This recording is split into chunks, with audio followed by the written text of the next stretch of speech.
Hello everyone, আজকে রবিবার, আজকে আমার দোকান ছুটি। সেই জন্যই আমি ভাবলাম যে সকাল সকাল তাহলে বিছানাগুলো সব তুলে নিই। এখনই কলে পানি চলে আসবে, যেহেতু আমাদের সজল ধারা কল। তো আমি এখন সব এগুলো কেচে নেব। তো আমি এগুলো সব এক এক করে সব আমি বের করে নিয়েছি, দিয়ে এগুলোকে এখন আমি ভিজিয়ে দিয়ে তারপরে আমি চা বানিয়ে নিয়েছি আর ডিম সেদ্ধ করে নিয়েছি। দিয়ে কলে পানি চলে এসেছে, সব কেচে মিলে দিলাম। তারপরে আমার ঘরটাকে এখন ভালো করে ঝাড়বো, কারণ না আমাদের গ্রামের সাইডের বাড়ি আর আমাদের হচ্ছে টালির বাড়ি। তোটা এতটা পরিমাণে ধুলো ঢোকে, যেহেতু আমাদের সামনে ভাটা আছে, তা একটু হাওয়া দিলে না ভীষণ পরিমাণে ধুলো আসে।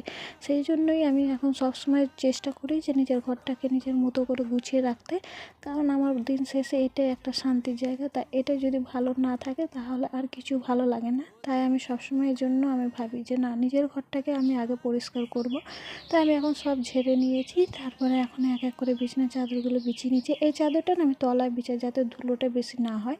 তারপরে আর একটা উপরে চাদর বিছিয়ে নিই, দিয়ে সবগুলোকে এখন আমি বিছিয়ে দিয়ে এক এক করে আমি গুছিয়ে নিলাম। দেখুন এখন কত সুন্দর লাগছে না? দিন শেষে এটাই একটা শান্তির জায়গা।